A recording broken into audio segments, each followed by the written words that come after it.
Jason? Yep. Hey, Jerry, how are you? Great. I believe Steven's joining us online as well. Hey, Okay. y'all, I'm here as well. Thank you. Okay. It's Jason. A little after 5, and we'll call the April 11th meeting of the Human Affairs and Racial Conciliation Commission to order.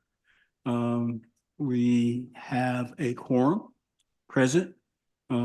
Let's open with a moment of silence, focusing on the positive aspects of the work that we have to do, centering ourselves on our mission and making this world a better place.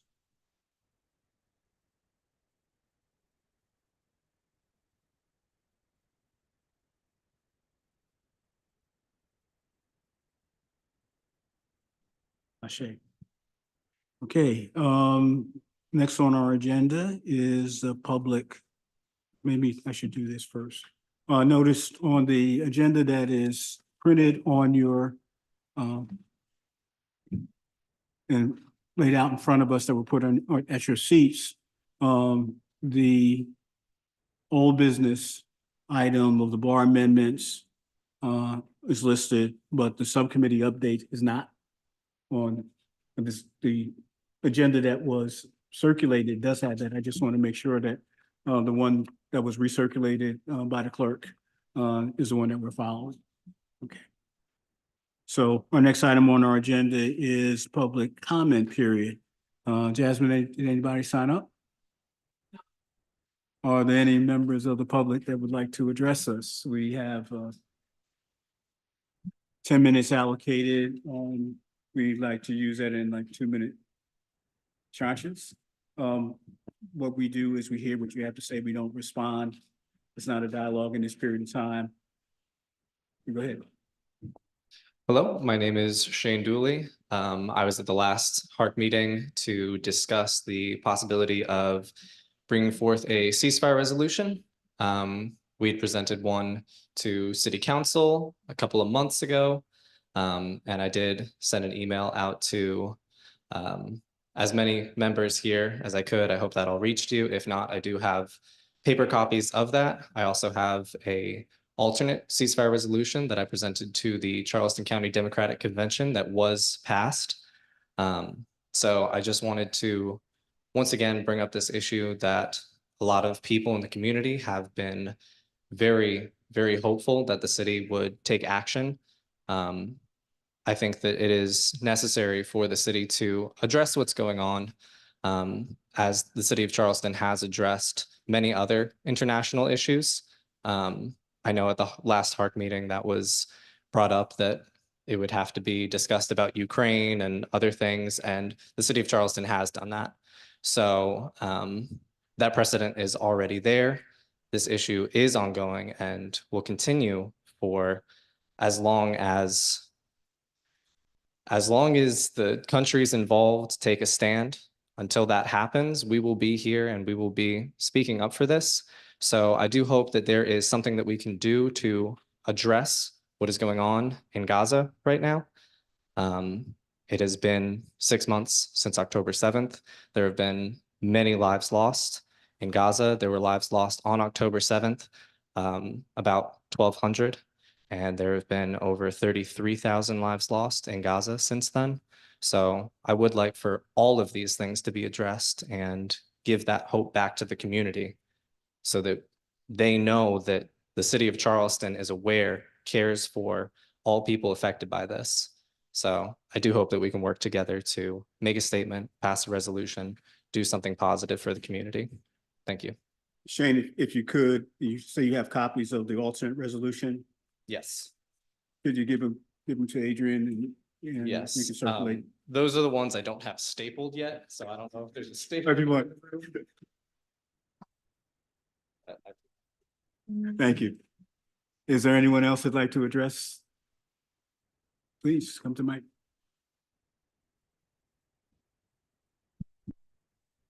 Hi, thank you all.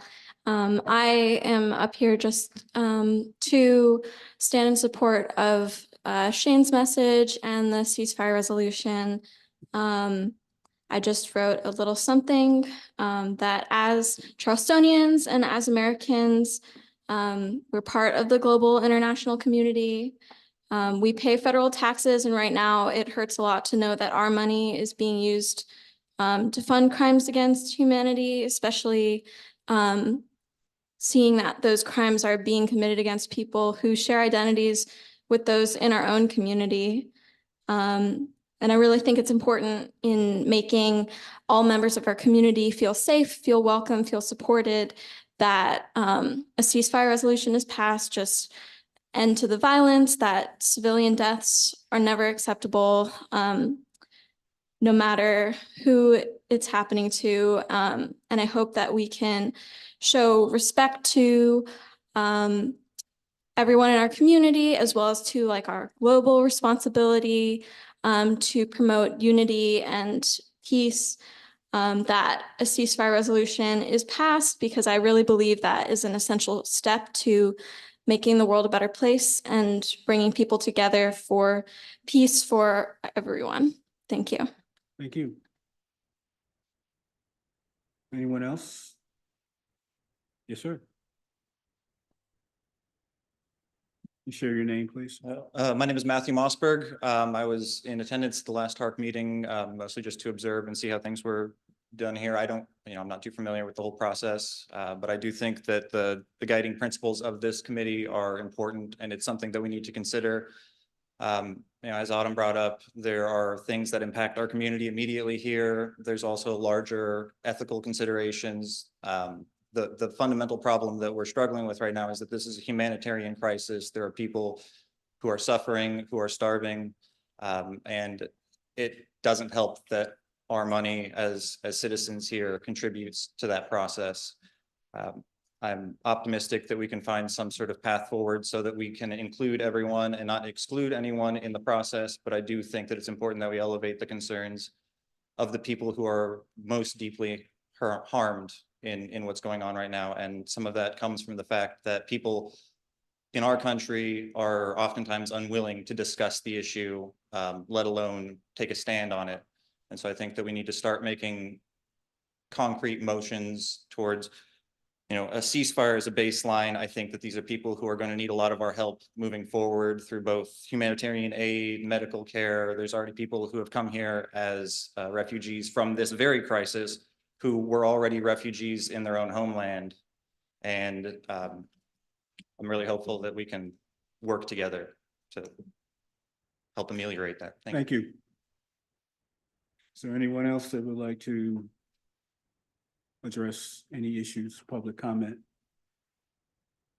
If not, I'll note that the next item on the agenda is the chairperson's comments. There's been considerable amount of discussion by members. Okay, I'm sorry. Back to the minutes. Motion to approve the minutes of our last meeting. Second. Moved and properly second. Thank you very much, Karen, for that. All those in favor of approving the minutes of March 14th as produced, please say aye. Aye. Against, nay. Any abstentions? Minutes approved. Thank you. Rushing on to the chairman's comments, I just wanted to note that the discussion about the Israeli-Palestinian situation, a lot of conversation has been going on in between, and under new business, we'll be having a conversation about a human affairs working group to try to address that. So if you hang around, we'll have a conversation about that. The other thing I'd like to note that thank the individual commissioners who've been bringing ideas forward and doing the work in the assigned areas where it's housing and mobility or economic empowerment. And that's important. The public may think that the only time we do anything is when we're in this room, but that's not the case. And I appreciate the volunteer service. That having been said, there are a couple of things that I'd like you to do. I'd like you to pull out your copy of the ordinance and review that. And also the guidelines that we develop for our procedures and rules. As we become more active, there are more things in there that we need to pay attention to. In addition to that, as we move forward, because we'll be 2 years old in June, to the possible perspective of presenting recommendations to the mayor and city council about what we look like and what we do going forward. Any changes that we might want to make would be reflected either in the ordinance or in our guidelines in terms of how we operate. So I think that's important. The other thing I would urge you to do is to take a look at the December 19th report, PowerPoint presentation that was presented to City Council that kind of gives a history of where we are and what we've accomplished. And then the goals and objectives for 2024. Those documents, and I'm asking you to do this because I did this myself and it reminded me of a lot of things, okay? We're moving so fast and things are happening so quickly, but I think it's important that we kind of focus on those. December 19th. They're part of that. They're part of that report. Okay.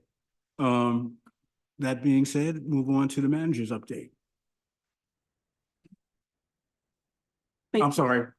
Jason, you have anything? I'm sorry, buddy. Thanks, Jerry. No, not at this point. I do want to make a comment, but I'll make it later in their agenda. Okay, thank you. Manager's report, Adrian. Thank you, Jerry. So I do have a couple of things just to mention. We had on the table the Good Stock Consulting contract. That contract is going through the approval process, which requires signed off from administration and also that the funds are allocated. Good Stock has updated their dates. It's going to be starting May through March 2025. That will include monthly troubleshooting and check-ins, technical assistance, and they'll also give HARC a couple of presentations. I also sent out a request about Plan Charleston, just to keep you in the know of what's going on the peninsula. There's a rewrite that's happening for the zoning codes, and this is they are trying to align it with the city plan, and this will include the elevation-based zoning practices. The city is also working with the consultant group team to develop the peninsula plan to guide the equitable development when it comes to commercial affordability. There's a survey that's also in that Plan Charleston for minority businesses to in order for them to access. That is all under your subscription for Plan Charleston. I also spoke with Jillian. Jillian is the Procedural Justice Research Director. She stated that CPD is finalizing the External Review and Assessment Action Plan, which will be released this quarter. She also is working with CPD staff and researchers from the University of Cincinnati on CPD's action plan relating to smart policing. That's an initiative grant. And then May 23rd, the CPD is going to have an open house, which is open to the public, of course, and it's a family event. Jerry spoke about certain documents that you would need to review. Those documents are all located in the Google Drive. It was my understanding that when I place documents in Google Drive, you would receive an alert. Jerry has notified me that he, because he checks often, he has not received alerts. So what I will do, yeah, I know Carol mentioned she didn't either. So what I will do is every Friday, so that I wouldn't influx your inbox. Every Friday, I will send out a link. That link will have everything that I've uploaded that particular week. Great. And that concludes my comments. So congrats getting the Good Mhm. Stock contract moving. Moving.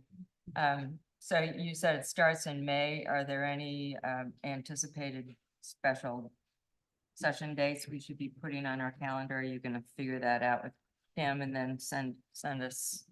Thanks for that question. It's a busy season. Right now. So those dates are May through March of next year. Any of the joint sessions that may require the equity core team or any sessions that require heart, I will definitely send those out in advance. Making a note of it right now.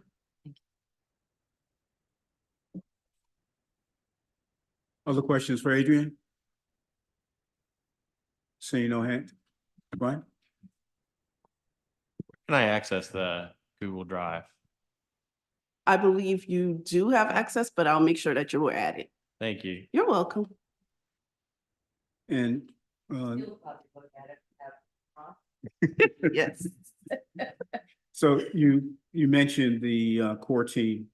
Do we anticipate there being a meeting of the core team, the equity core team during this quarter, or?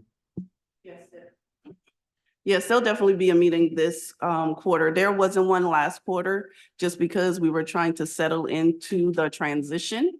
And of course, priorities change. So as the shift with anything, we're just working in as the shift changes, but we definitely will have a meeting this quarter. Okay. Any other- And as you and I discussed, that one of the documents that'll be in the Google Drive is an updated contact roster for all the members. Yes, and I do have that, but I need your help because some, it's not consistent. So where some have just, everyone has an email address, and I don't know if maybe that's the route we want to take, but a phone number is not for everyone inside the contact You information. need phone numbers. So for the commissioners present, are you all willing to have phone numbers listed so we can get to each other by phone? So is that listed for us internally, or is that like a public? No, this would just be for on us our internally? That's fine. roster. That's fine. Any dissent? Okay, so make sure that Adrian has your preferred phone number. All right, so that she can get to you and we can get to each other.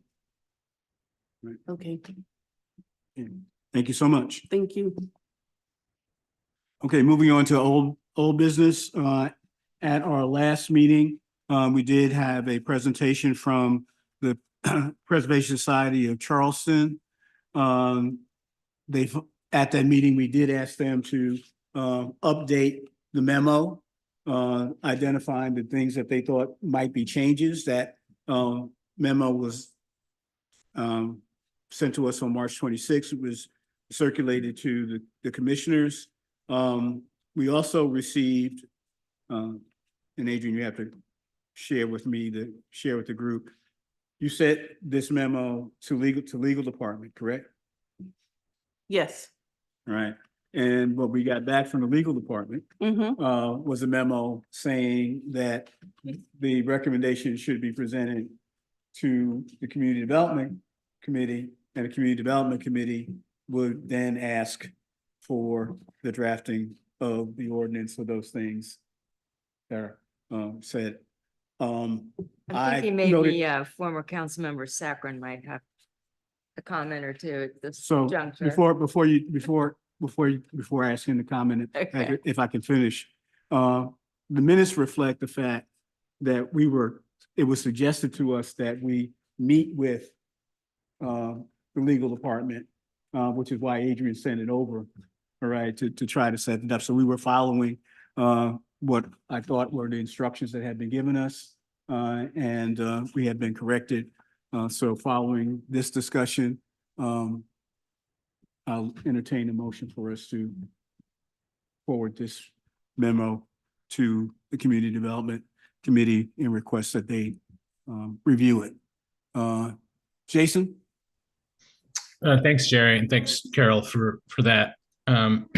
Is anyone there from our general counsel's office?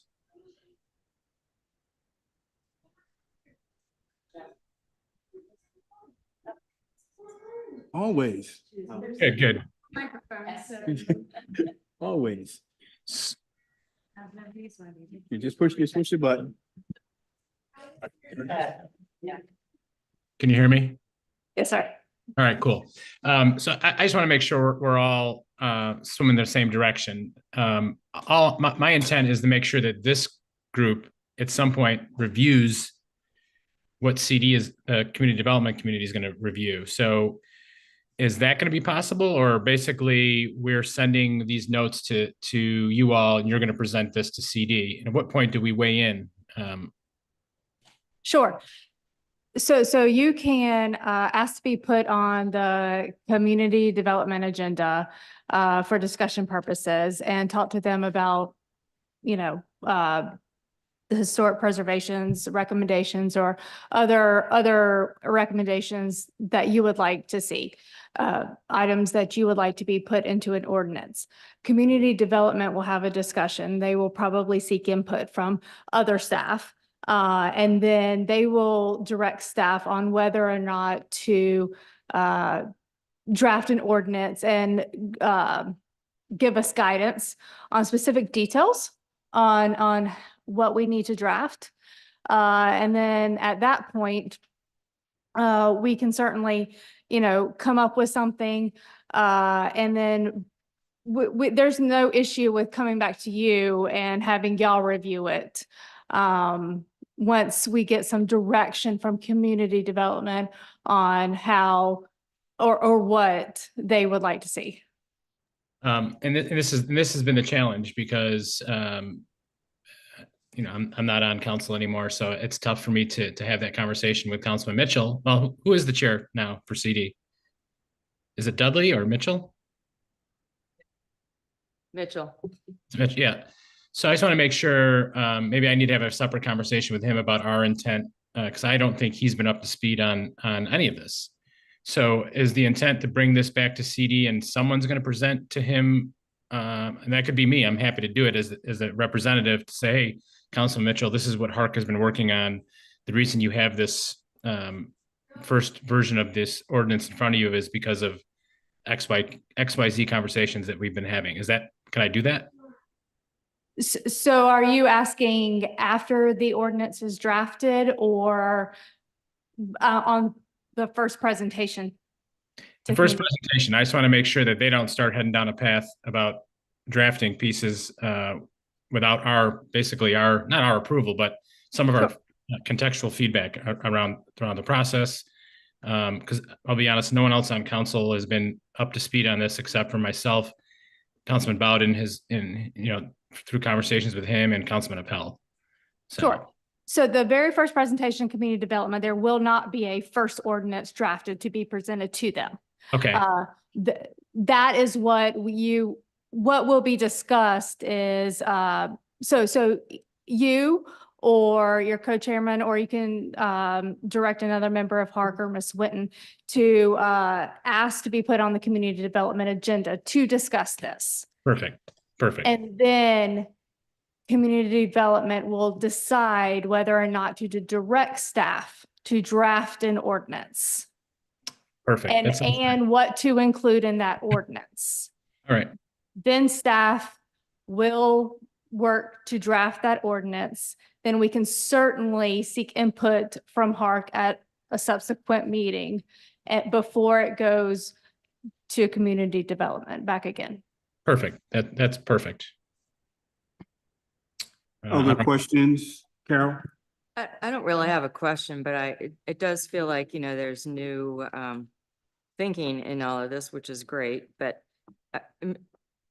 having followed Jason's family circle path to get to where we are right now, it seems like what Hark's interests are is making sure that there is some equitable way that people who own properties north of Line Street are treated, given the opportunity to protect and preserve their properties that aren't necessarily offered to the people who are just buying up older properties and for their own new purposes. So we believe in the why for why we're doing this. It's to keep African-American neighborhoods, at least give them the chance to continue to live in the properties or own the properties that their ancestors, purchased with a lot of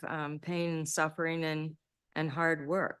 And so in terms of the details, I mean, the memo that we got from the legal department says that the next step is to have these recommendations added to a community development meeting as a discussion item. And during this committee meeting, city planning staff plans to provide an updated presentation from their prior presentation in 2023, which will likely cover the following. So I'm sure we heard that by dialing into community development. You probably were on community development, Councilmember Saccharin. But we don't really know, nothing came out of it in terms of a draft ordinance, correct? We never got an ordinance after that discussion or idea sharing session in 2023, That is correct, Carol. right? That is correct. So, I mean, and so this is a reprise of what has already gone to the Community Development Committee, whenever that was, earlier in 2023. Maybe their thinking has changed, maybe somebody else's thinking has changed, but it does feel like we're back to where we started. Yeah, I was trying to be diplomatic, Carol, but it certainly is a full circle right back where we were. And I had very, very clear conversations with the planning department about what I was looking for. And I thought coming out of that CD meeting, folks were clear, but I'll take the messy process. If we end up with a good result, I'll take that any day, but it does feel a little bit like Groundhog Day. So the chair will entertain a motion to forward the memo from the Preservation Society of Charleston and request that the Community Development Committee post a discussion of the memo and HARC recommendations and concerns regarding creating amendments to the ordinance with, we want to designate Jason as the lead presenter for us. All right, is the community development, requesting the chair of the Community Development Committee, heard the memo, we'll attach both the legal memo. May I recommend that in addition to speaking with the chairman, you also speak with the clerk of council to get it on the agenda? Maybe we could do like a cross-reference between what the planning department presented to CD committee in 2023 and see how that compares to what the Preservation Society is recommending, so we can make that a more synergistic step. It had been my hope that the meeting before it went to community development with the legal department and planning would have accomplished, you know, kind of a sense of what the what sections of the ordinance needed to be changed and what the sample language might be before going there. But it looks this direction, it means that we'll have to have this first step and then accomplish that. But that certainly is what we should happen.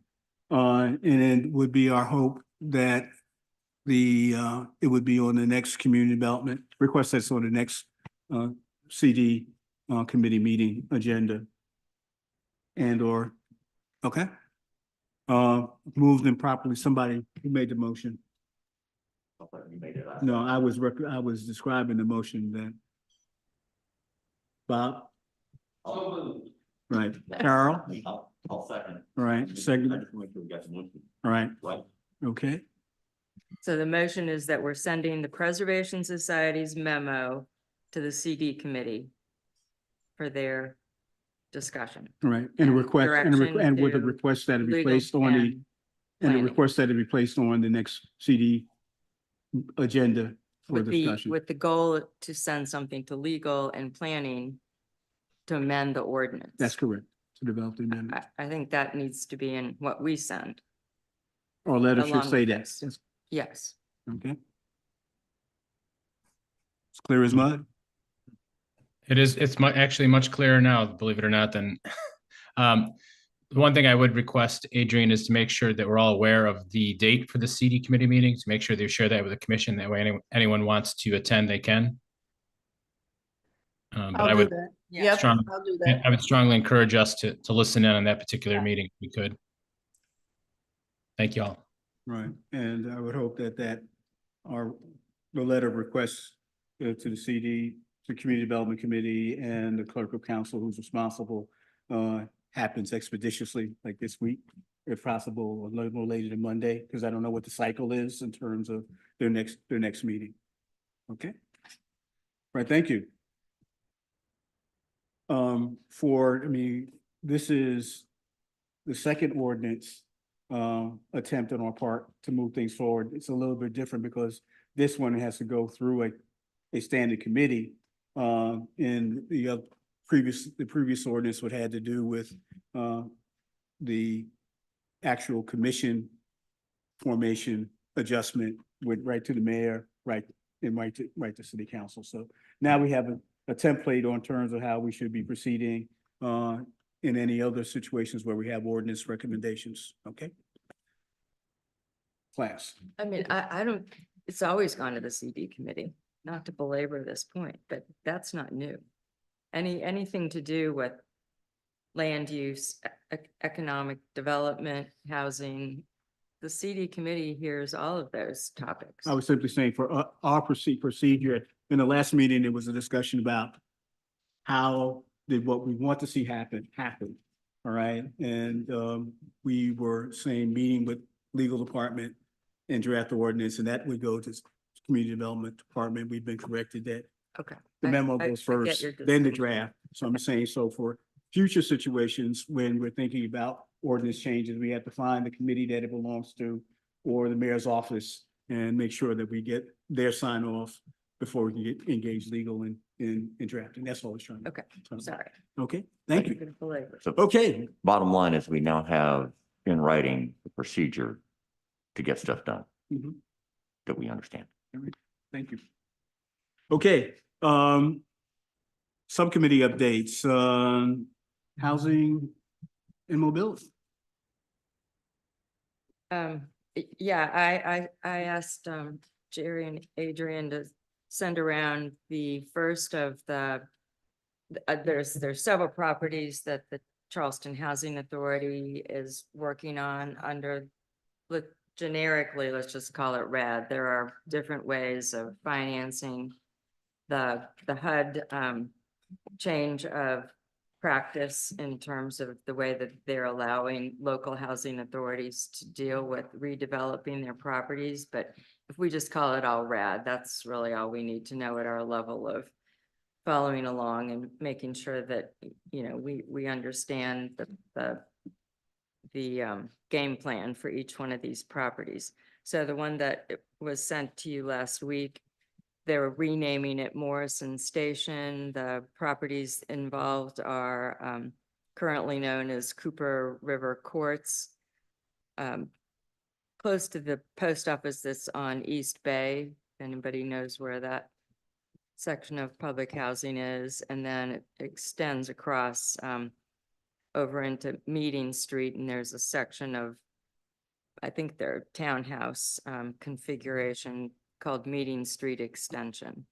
So anyway, they, the board of directors for the commission, the commissioners for the housing authority, some years ago, under the previous longstanding director, went through the process of working with a outside consulting team to evaluate each one of their properties for their potential in redeveloping under this RAD structure that HUD had just, you know, brought to each one of the local housing authorities. And that took a long time. And then they made a prioritization list, and they're reworking that list. A lot of it due to current events and opportunities and the economy and, you know, flooding. And there's just a lot of criteria that the list itself isn't set in stone, which I personally think is a good way of going along with it. So they have now moved this set of properties to the top of the list for the location where it is. It butts right up against the properties that are being developed up and down Morrison Drive, if you ever go up that way. leaving, what was the original? And anyway, there's a lot going on that part of, the peninsula, the Morrison Street and East Bay quadrant of the Upper Peninsula. And so they feel like they'll be able to just join in with the drum beat as new properties are being built and rented out or minimized to new employees that have the money to spend and have the jobs, that are bringing people to Charleston. So they want to be part of that mainstream solution to attainable housing. So that's they've renamed it Morrison Station to fit in with that whole, sort of gang of properties that are already underway or are already built, a lot of them. And then if you read through the presentation, this presentation was given to the Community Development Committee at their last meeting. And basically it just is an overview of what they're going to do. And it'll be done in phases. And the whole bottom line of the outcomes for what will be built are a series of buildings and amenities that will provide mixed income range housing that will truly have a wide range of affordability, and it'll end up being guaranteed units to the people who live in the current properties. So they won't shortcut the number of units. They're actually going to add to the number of very low income units that they rebuild and make available. And then it'll go all the way up to above market or market rate units that are above 150 area median income. And it's a very successful model when you have that much of a diverse income community, and you've really done all of the bells and whistles that the upper end of the people who want to live in a brand new development like that expect: the swimming pool and the public park and the grocery store downstairs from where they live. And so if you read through the proposal, it's got all of the, everything that, I think if this were a brand new market rate community, it would fly off the table. And the fact that it's now going to be rented out to people from the very low end of our housing price range in our city, all the way up to, it'll make for a much more sustainable, stable population, a real, mix of community members. And that's their goal. And that's the track record of this group that has been selected to contract with the Housing Authority to be their private partner. The other good thing about this proposal is they don't have to, they're not going out for tax credits, which is a laborious process that isn't guaranteed. So you can do a lot of upfront work to meet all the requirements of getting a tax credit eligible deal, and then be shut out based on the fact that tax credits are finite. So there's only a pie every year, and sometimes there's too many people wanting a slice of that pie. They're gonna finance it through other sources. And so that'll be, much more reliable in terms of meeting their timeline and their deliverables. So that's an exciting, chance for us to watch. I think the ongoing, always unanswered questions that all you can do is, give people an understanding of their track record and the promise that people are going to have a house to come back to that will be 200% better than the one that they're leaving. But the unknown is, will people come back? And so their plan for that is to do the build out in phases. And that's the good news about the Housing Authority's properties overall, is if you go to any of them like Gadsden Green or any of the bigger properties, they're all in clustered areas. So the buildings themselves are set apart so that they can take down one first phase of buildings and leave the other ones in place. So there will be a group of people, I don't remember how many is supposed to be in the first phase, who will not, they won't be able to stay in a unit while their property's being redeveloped. But they'll be given vouchers that not just give them a rent like a Section 8 voucher, but they will be given a voucher that will guarantee that they only pay what they're currently paying to the housing authority. And then they'll bring in relocation specialists who will literally hold the residents' hands to make sure that they have a unit to move to before the demolition takes place. And again, this Integral Group has a really good reputation and a track record for doing all of that right. It's always true that, life happens and people leave and they never come back. And sometimes that's for a positive reason that they choose because, they've moved far enough away that they don't want to come back to Charleston, or life happens and they have to, something else is a better option for them.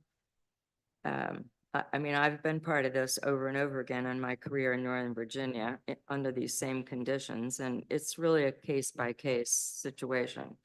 But I think the Housing Authority has picked for this first development a partner that will bend over backwards to make all of this work to the extent that they have that, in their power.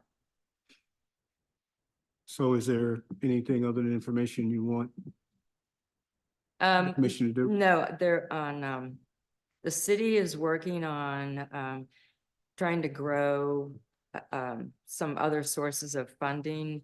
They have, the citizens voted in a bond referendum years ago in 2017 for $20 million, and that money was used to leverage bigger deals.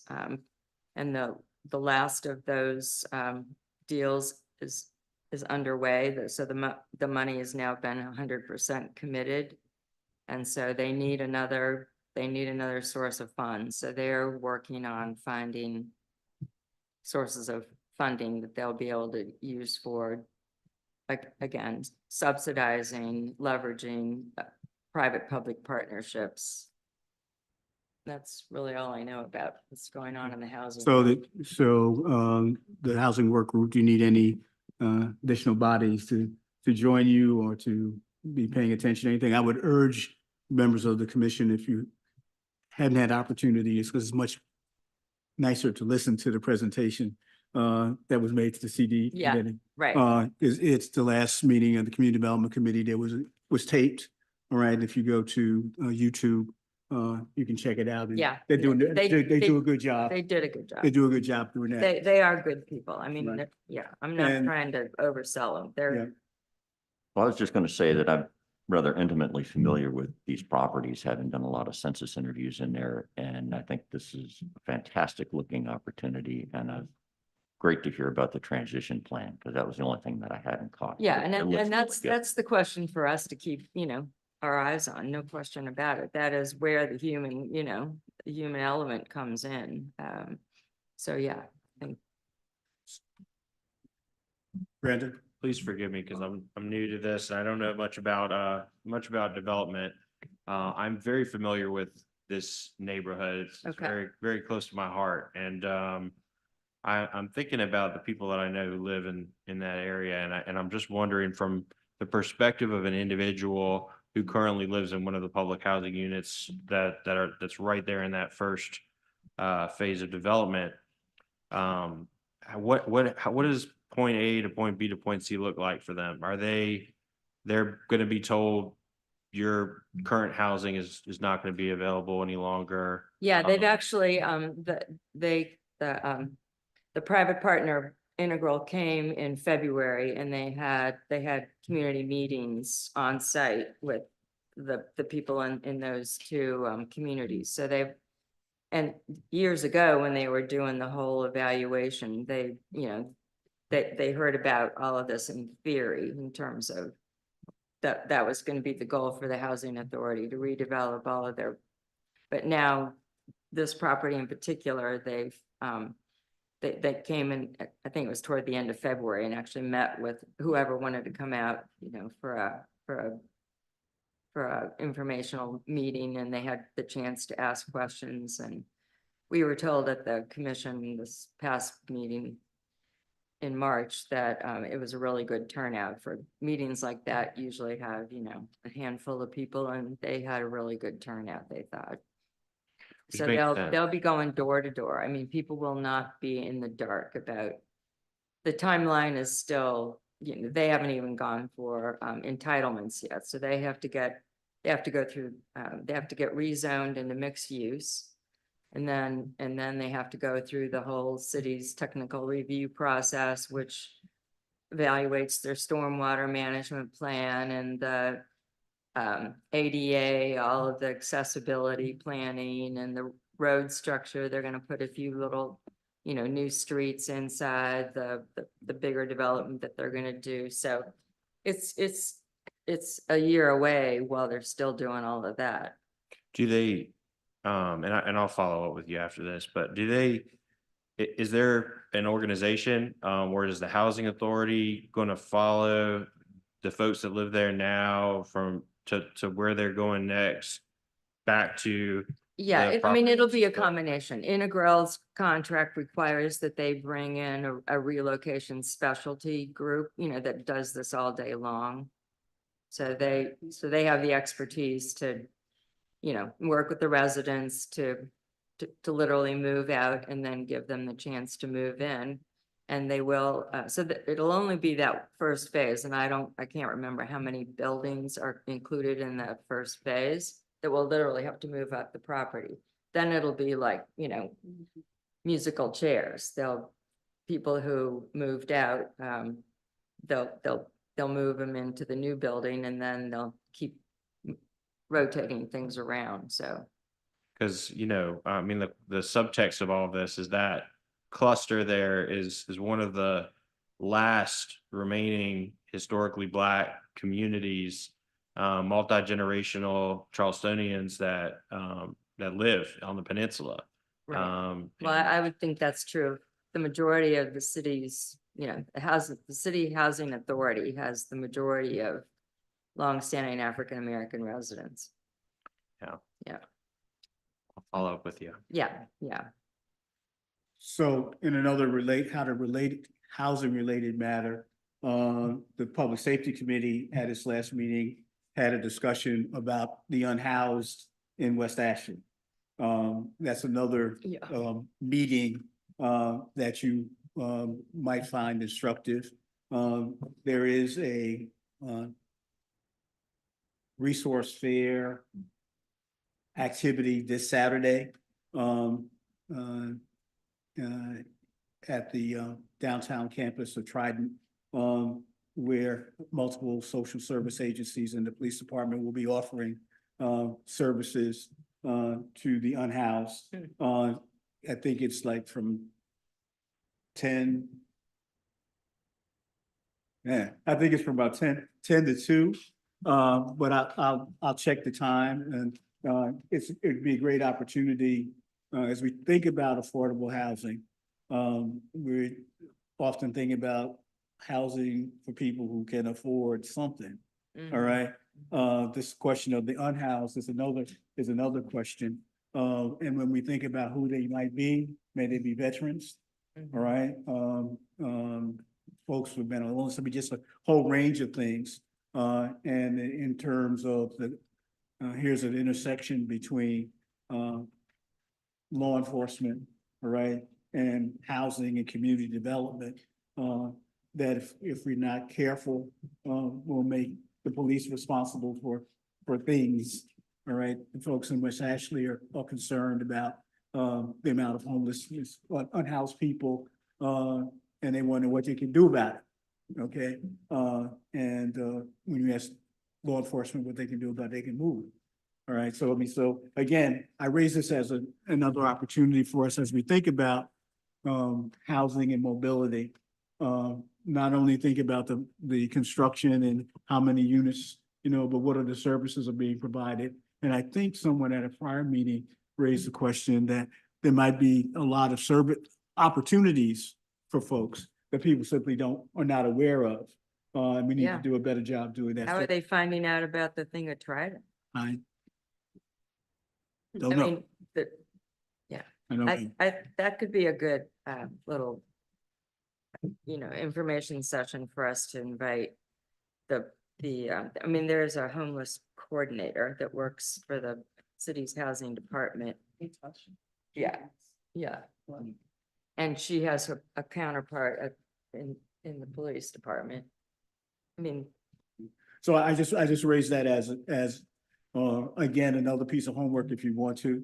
You could pick your favorite standing committee and look at their agenda and see what they're talking about. And then if there's something of interest that you think we should weigh in on or get smarter about or bring people in or make the community more aware about, that's a way of us finding out what's going on. So we can monitor what the council and just like we can call organizations and entities in to present to us, right? They frequently do that. So that's another opportunity I'd raise. Okay, any other subcommittee quick reports before we move on to new business? Bob? city's gonna get involved. Just on the transportation side, and I hadn't been able to follow completely through with this because I just got the email like day before yesterday, but apparently the city is redoing most of its zoning plan, and I got this from Charleston Moves. They're focusing mainly on the North Bridge situation with the lack of transportation across that for underprivileged. It really impacts African-American community and North Charleston trying to get over into West Ashley. It's very North dangerous. Bridge. Yeah, North Bridge. And asking for people to get in touch with Congressman Clyburn about that. But apparently there's some implications in the revisit of the city of Charleston's zoning that carry on to this, but obviously that's going to carry on to pretty much everything else that we're looking at too. So there's an opportunity to investigate there, and that's as much as I've got at the moment. If I'm not mistaken, isn't the planning newsletter, doesn't it have an announcement about some presentations about zoning, some public meetings about zoning? So if you look at the newsletter, Yeah. that information in terms of when those public hearings and the public meetings are happening. Yes. And I'll send in case you didn't see the previous one, I'll send that link along with the CD last meeting link, the YouTube link. Okay. Okay. Right. Next item of business on the agenda is formation of a human affairs working group. Historical context, for the last, I guess, since November or December, Free Palestine has been going to city council and making presentations requesting a ceasefire resolution be adopted by the city. We've had several conversations at this table where folks have expressed their perceptions of what is going on and sharing what they were hearing in terms of the impact on residents of the city. And last week, there was a meeting that a number of, at least Adam was present, the mayor met with representatives of Free Palestine. And there was a discussion. Before that meeting happened, right, Brandon sent a recommendation that we create a work group, all right, to create an opportunity for impacted communities to come together to have conversation and dialogue consistent with the potential role of HARC as a human relations council, right? And as a chair, I said, this is a great entrance point for us to, not to do something for just paper wise, but begin to see what it would look like. So, excuse me, again, in a minute, let me finish setting it up. All right. Okay. Let me do this. Let me ask Adam first, okay?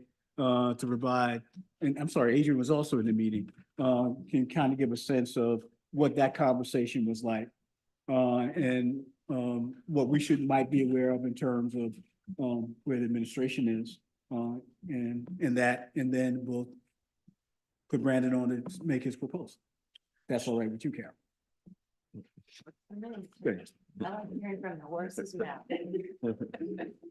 Sure. So Shane and the Free Palestine Group invited me into this meeting with Mayor Cogswell and a couple members of the mayor's staff, as well as Adrian. And the lion's share of the conversation in that meeting focused on potential ways that the mayor and the city could reach out to the Muslim, Arab, Palestinian community here in Charleston to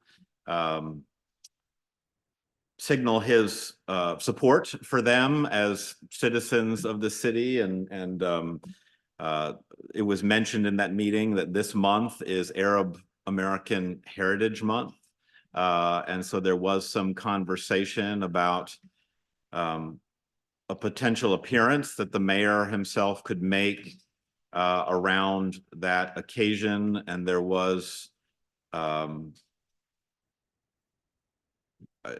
believe, a commitment from Shane to reach out to the mosque to potentially talk about of an event that might take place that the mayor himself could attend to.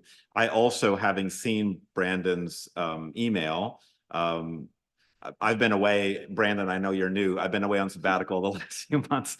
So I've been out of town. Good to be back in the circle. But I had said that I had seen this email and that there had been some conversation about HARC putting together a working group. And the mayor did seem very receptive to that idea. I would just reiterate what I said in the email exchange that we've had, the limited email exchange, that I do think if we were to create a group like that, I think it should go beyond this group. It's a small group, to be truly representative of the constituencies that we're trying to reach out to. The mayor's team also said that they would wonder about potential ways that we could not just facilitate conversation, but find ways to bring the Jewish and Muslim community together, and what are sort of common ground that we could find. And I'm forgetting the mayor's public policy guy who was in that meeting. Logan Brandon mentioned some security network that the synagogues have, and I can't speak for, I'm sure the mosque is having to deal with security, but he was wondering if that potentially could be a place of common ground. I think Logan was trying to say that from their perspective, what they would find to be the most powerful witness to folks beyond us would be if we could find ways to bring disparate parts of our community together to have dialogue.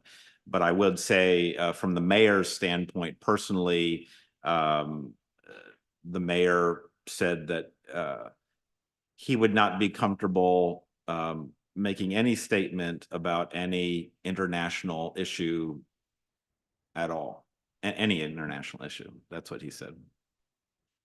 Adrian, you got anything for us? No, I just wanted to reiterate that what you stated spoke mainly about finding common ground. A lot of times he stated different things about safety. So Adam basically said everything in a nutshell. But we also heard from Shane and his team. I can't remember everyone's name, but Shane and his team, and they spoke about being acknowledged. The city actually seeing and hearing them.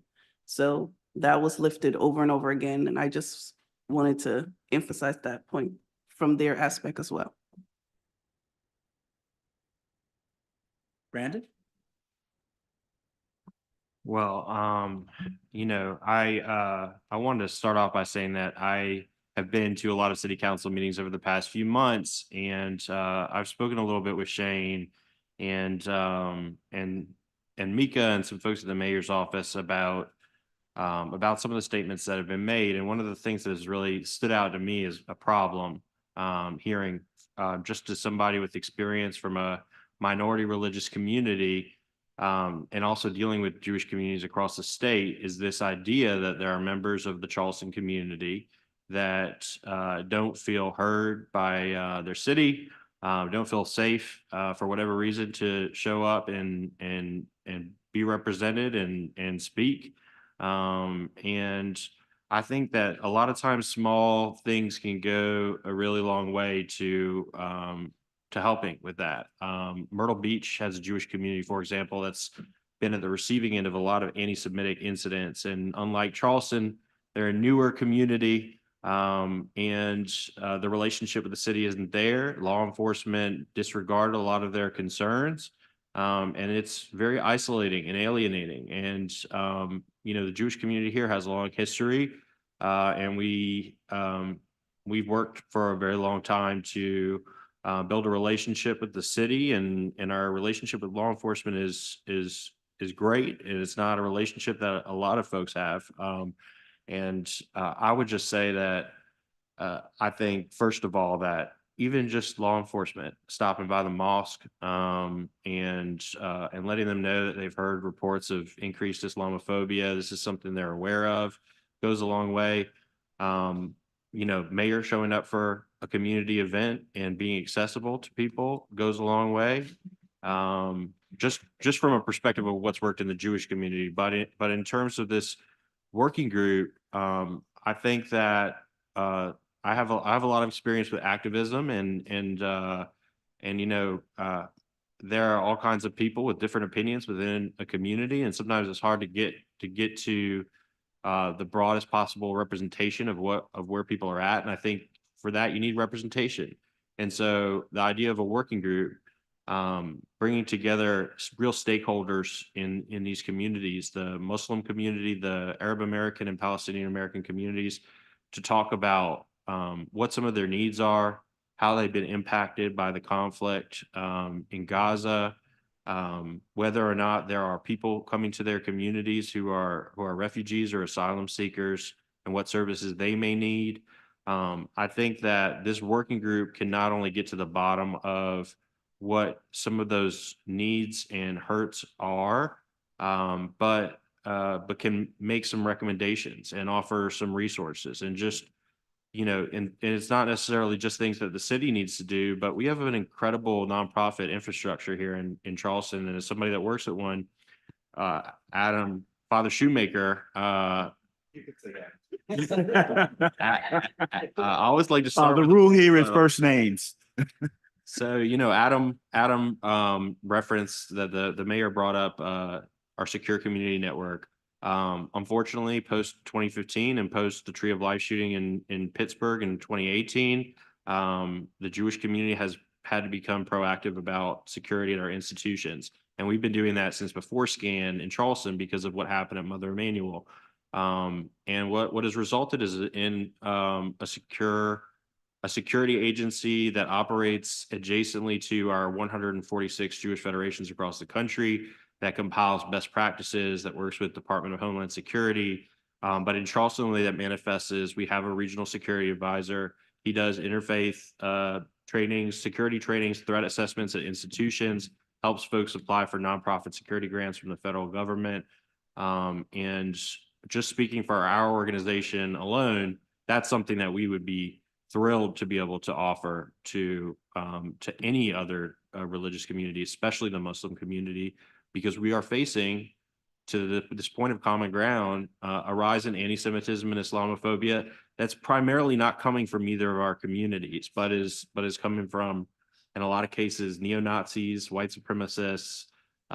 We've seen incidents across the country unfolding. So a lot of things can be done, I think, to bridge this gap and also to alleviate some of the pain. Another idea that I had is something that could come out of this working group is bringing in a facilitator that is trained to facilitate one-on-one conversations between individuals that are on different sides of an issue, but can come together and really appreciate their common humanity, the similarities in their motivations and where they're coming from, even if where they get to as a result of those motivations aren't the same. I think that could be really effective. But all that to say, we can start with getting together some real stakeholders that are accountable to these impacted communities, whether they be somebody like Dr. Reshma Khan, who's the outreach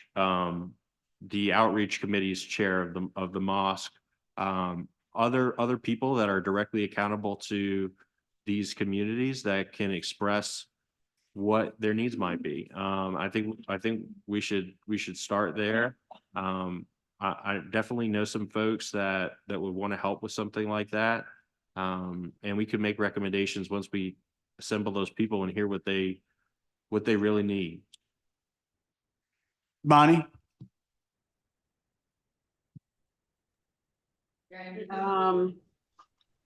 I agree with everything that Brandon said. That sounds like a good plan, and the Charleston Interreligious Council should definitely be included because they are building bridges.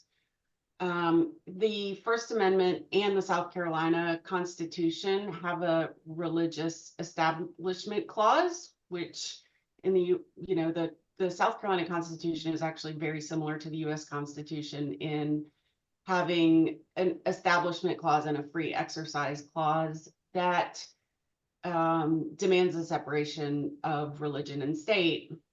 This city for many years was not being very neutral in terms of religion. There were prayers happening frequently at all kinds of events, and even the non-denominational prayers were often churchy and were exclusionary, if not in their language, in their form. And so one of the things that I think is really important for all the employees of the city and the elected officials, that when they're representing the city, they not have exclusionary language. For example, sometimes people have Bible verses in their official emails. That to people who are part of a religious minority community often just feels exclusionary, right? This government is not for us, it's for those other people who are in the majority. And so it's just a reminder of how important the separation of religion and state is in protecting both religion and the government. Just to clarify also, the reason why I'm suggesting this working group is for a very specific reason. We're here an hour and a half once a month, and we have 20 minutes now devoted to this conversation, and it really requires a lot more it requires a lot more dialogue, a lot more thinking time, and that's why I think it would make sense to have a group. Other comments from commissioners? Bob? I've heard that there's a lot of issues, but I haven't heard, do we have police reports of what the extent of the problem is? Because it would be nice to get some relative, I mean, know. I've heard things that are happening, but I I really don't know know. what's happening. So I did in the police open data project, there is a reporting of hate crimes. Since 2017, there have been about 5 hate crimes reported and recorded in the last quarter. And you're laughing, because I found that pretty remarkable myself, that in the last quarter, there was 1.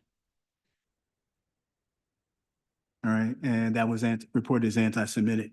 Over the 5 years, the majority of the hate crimes that have been reported have been first against Blacks, second LGBTQ, and third anti-Semitic. All right, so from my perspective, there's some undercounting, underreporting. And so we would need to seek other sources of data in terms of what the nature of hate crime and would be.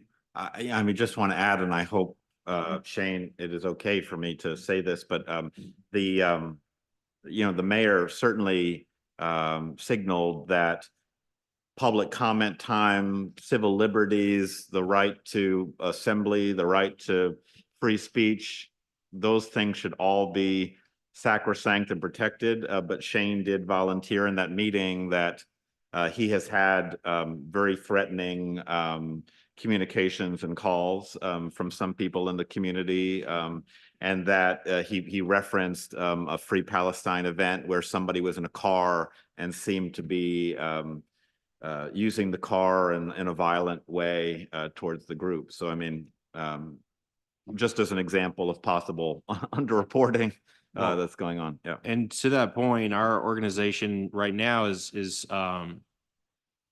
we've been given a Department of Justice grant to work on this problem. And the problem is that these incidents don't make it, they're not going to make it to law enforcement as things currently stand.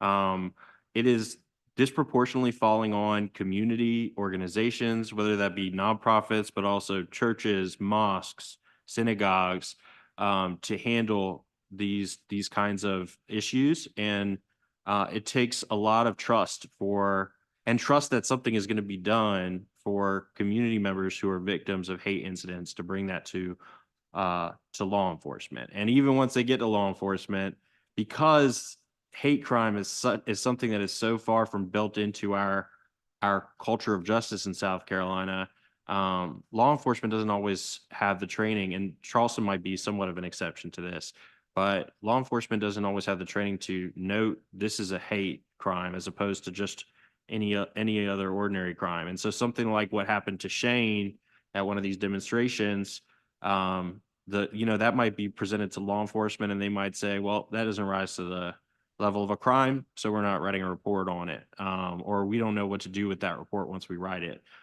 So just because there aren't reports, as you brought up, doesn't mean that it's not happening. And I think that disproportionately the most marginalized communities that are most likely to be victims of hate intimidation are the least likely to trust law enforcement in reporting those crimes. And there's a lot of work to do, and we got to get to that place. But it starts with acknowledgement that these things are happening, and then in the creation of avenues to effectively report and track those incidents. Jason? Thanks, Jerry. Just a couple of comments and observations from tonight's meeting. Number one, Shane and Autumn, if you're still there, thank you for coming tonight. I appreciate that. Shane, you and I are still trying to figure out a time to meet, but we'll get there. A couple things just about,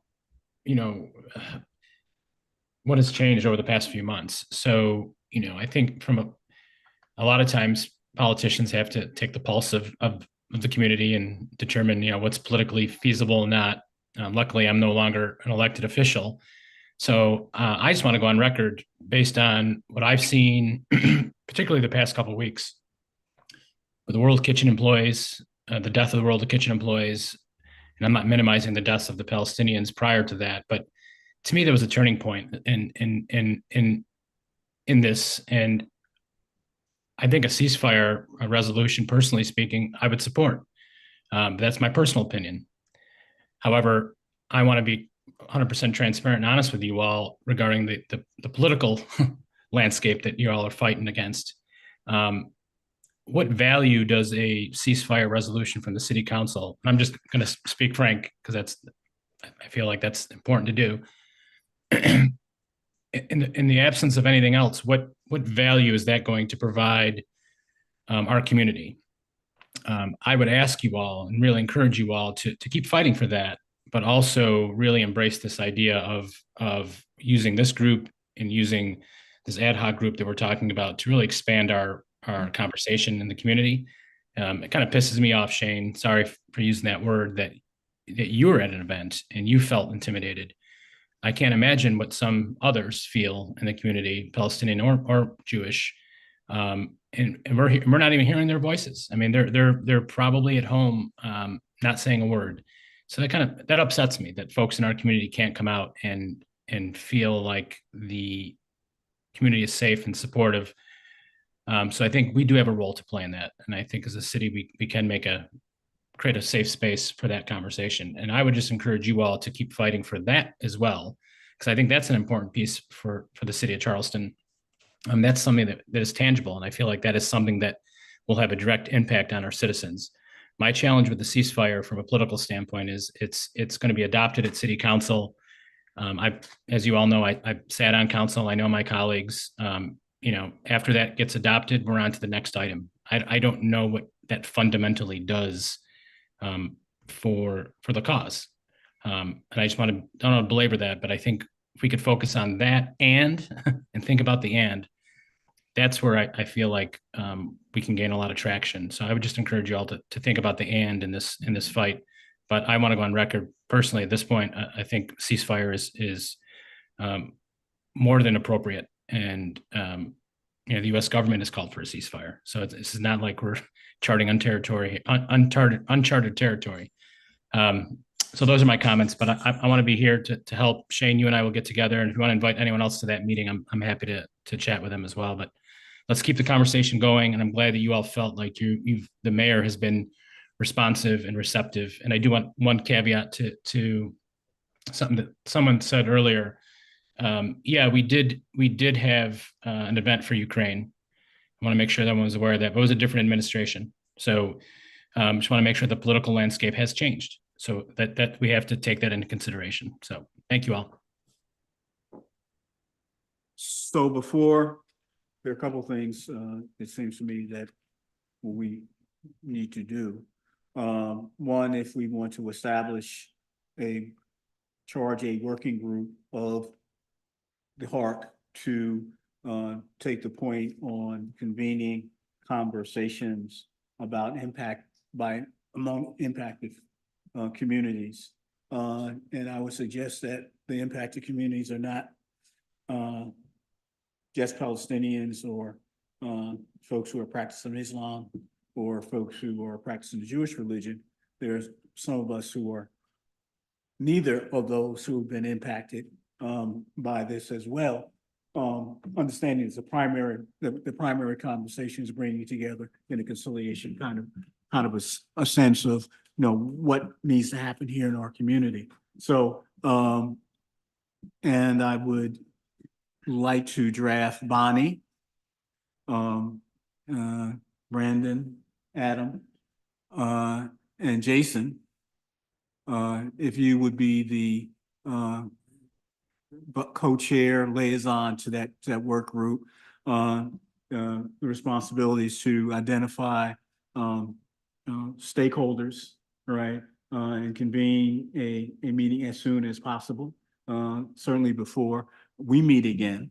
And I would actually target trying to have that meeting, if at all possible, at least you guys getting together and talking to whomever we can, and Shane, maybe some of your folks, so that even prior to the next city council meeting, there can be a report out, at least that the group has gotten together and or meeting. I would also ask the group to take a look at the resolution, the redrafted resolution that Shane circulated, to see if there are any, the Democratic Party. We've got enough copies to share with the commissioners, and if you would, Adrian, circulate that, because that also have conversation about that as well.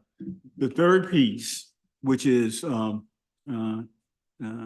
longer term, there's been there is in our ordinance that created Human Affairs and Racial Conciliation Commission, question of whether or not we become a human relations council associated with the state council. I've done a search, and there are a couple of counties, several counties that have them. Very few cities have them, and most of them were created in the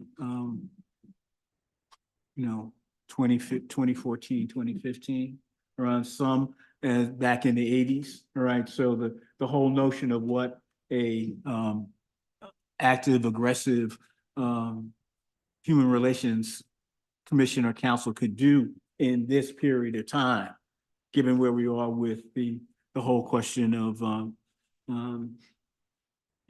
information technology, bullying. I mean, all the stuff. It's a different world than when these concepts emerged before. So I would ask also, so the convening to discuss the possibility of creating the conversations, all right? Identifying the stakeholders and the time and place, looking at the proposed revised ceasefire ordinance, and then ultimately reporting back to us in terms of what next steps might be in terms of formulating a human affairs council. But Bonnie, you'll reach out to us about that? Is Bonnie, Bonnie, you just got, Bonnie's taking the. Bonnie Bonnie's just taking got, the you lead. just got to be the chair. Yeah. I just want to know, we'll hear from you, Bonnie. You'll send an email our way. Yeah, okay. Okay, with the notion, okay, as part of that motion, Bonnie becomes the chair of that work group. So moved. Okay. Right, conveners, okay, convener, thank you. Other observations, questions, concern? I think thank you for the conversation. Thank you, Shane, for your persistence. Carol? So I'm just curious.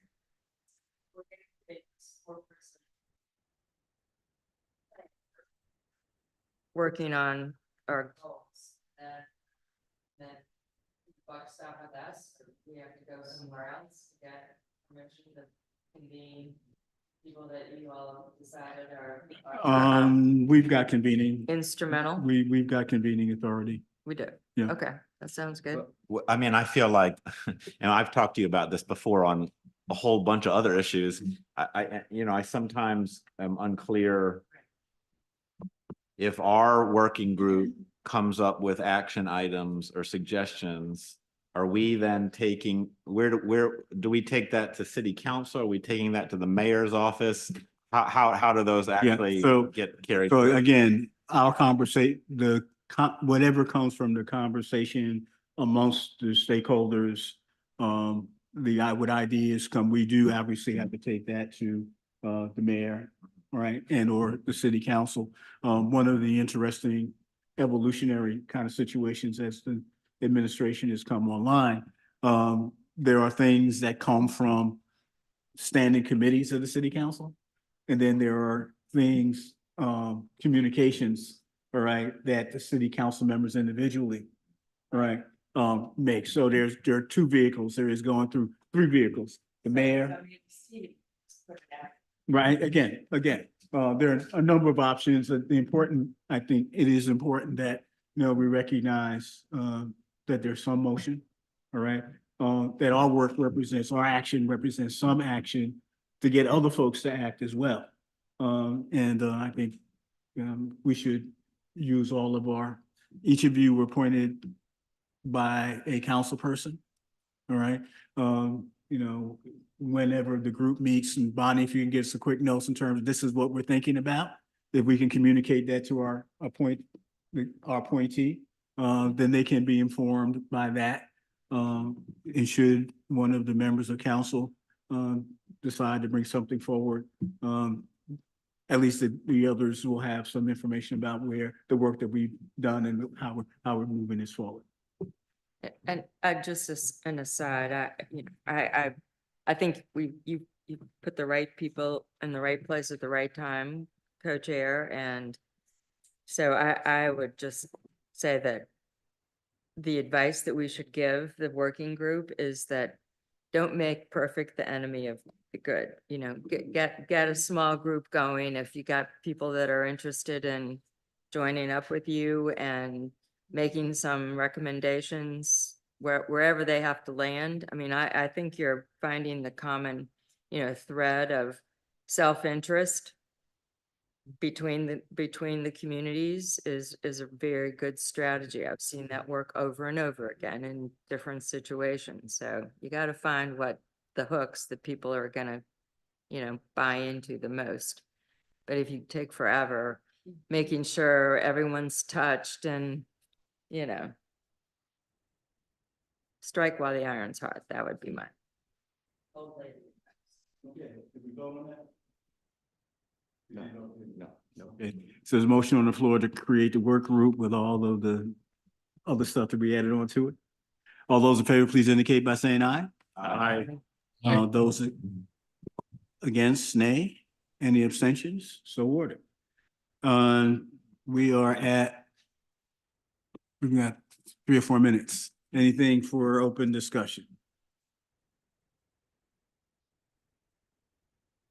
Yeah. I just wanted to make folks aware, since it's not necessarily happening directly in the city of Charleston, but just so we know what's happening around us. That there is a meeting happening at this very moment in Somerville, the town council meeting, where a lot of activist groups are showing up to talk about an incident that happened between law enforcement in Somerville and I was going to say young man, but a 13-year-old child who was selling palmetto roses in front of a Walmart that devolved into violence. And this follows a law enforcement officer in Somerville being charged by SLED, or about to be charged by SLED for killing somebody while he was off duty during an argument. But simultaneously at this meeting, and that's important to be aware of, but simultaneously at this meeting, Somerville is giving second reading to a hate intimidation ordinance, even more extensive than the one we have here in Charleston. It includes restorative justice practices, restitution, education, things like that. Somerville will become tonight the 10th South Carolina municipality to pass a hate intimidation ordinance, with 3 more waiting in the wings over the next month. And for everybody's situational awareness, last but not least, the state of South Carolina for over 4 years has put forward hate crime laws. We're one of 2 states in the nation without a hate crime law, us and Wyoming.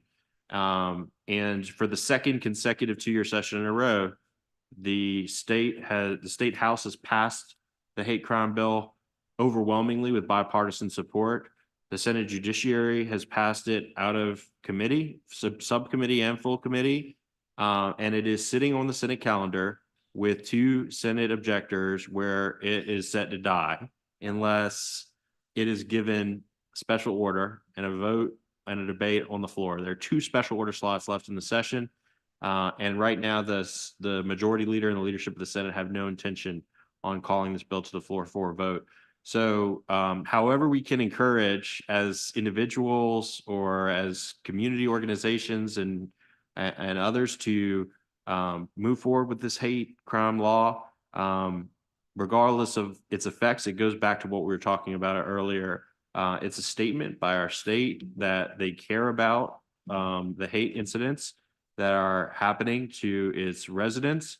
It would be, in my view, an accurate reflection of how most South Carolinians feel. And they're getting outdone at this point by the town of Somerville. So, I think it ought to be something that we continue to encourage. And I think the fact that it hasn't happened yet is a really sad reflection on the state of affairs in our state. Who were the 2 objectors? Senator Dwight Loftus and Senator Richard Cash, both from the upstate. But the ball is really in Senator Shane Massey's court from Aiken, who's the Senate Majority Leader, and he's got the power to call it to the floor. So you should know that sometime last year, we passed a resolution or passed a suggestion on the city council that the city council endorse the pending bill in the House. And I'm not quite certain, Jason, whether or not that ever was voted on by the city council. Yep. I believe, and Stephen, you're on, and Carol, you're, I think we did again pass another, I think it was a proclamation suggesting that the state did pass that ordinance, but of course it didn't get done. So the opportunity for, the opportunity for us to reaffirm that concern and perhaps communicate that to the mayor and the council to weigh in would be in order if there is a motion to that. In 1 second, but I will note that the mayor, when this bill was on the floor of the House, was Representative William Cogswell from Mount Pleasant, and he voted for it. I recall that, so, which is precisely. But I would move. Moved and seconded, discussion? No discussion? For the vote, all those in favor, please say aye. Aye. Opposed, nay. Abstentions, so ordered. One last announcement, and thank you for that. One last announcement, on Saturday, also from about 11 to 4 at the Riley Center on Lockwood will be a historic preservation African-American community historic settlement community preservation fair that the planning department and other agencies are pulling together to work with the settlement communities to talk about heirs property situations, historic designations and the like. Again, it's another opportunity for folks to get smart about that work. Okay. The city, not the county. The city, yeah. The city has a grant that they've been working on with a couple other organizations also participating in that. Anything else to come before the body? If not, a motion to adjourn is in order. All right, we're done. Thank you. Y'all have a good night.